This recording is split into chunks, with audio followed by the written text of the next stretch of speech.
السلام عليكم.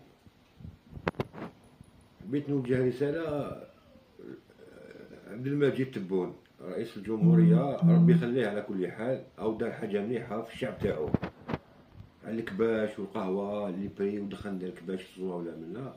أنا حبيت نقول لك الله يرحم والديك، الله يرحم والديك، الله يرحم والديك. اخدم شعبك يا سي تبون، يا سي عبد المجيد تبون، اخدم شعبك، هذيك هي تلقاها في قبرك. الدنيا هذه خرتها موت، ما كاين والو. تسكن قصر ولا تسكن براكه ولا ما تسكنش، اخرتها موت. دير الخير في شعبك تلقاها في قبرك.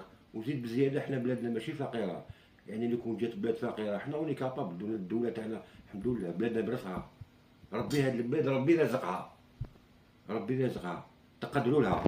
عندنا حنا امكانيات باش تسلكوا الشعب هذا وتنقذوه، باسكو الشعب هذا ما يرحمش بعضاه، الشعب هذا سراق.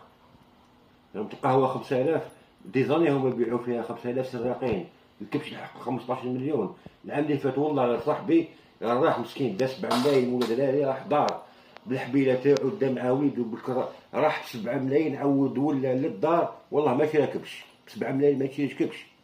بلاد كيما هذه فيها كل خير، عندنا كل خيرات، ربي رزقها هذه البلاد.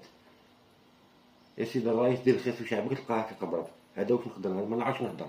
هذه رساله ونشكروك، ونشكروك، والشعب راه فرحان بيك. وكمل كمل ما تحبش، الشعب راه معاك. اذا تعاون الشعب، الشعب يساندك للاخر للاخر، ما تخافش كاع، انا معاك. هذه هي. السلام عليكم.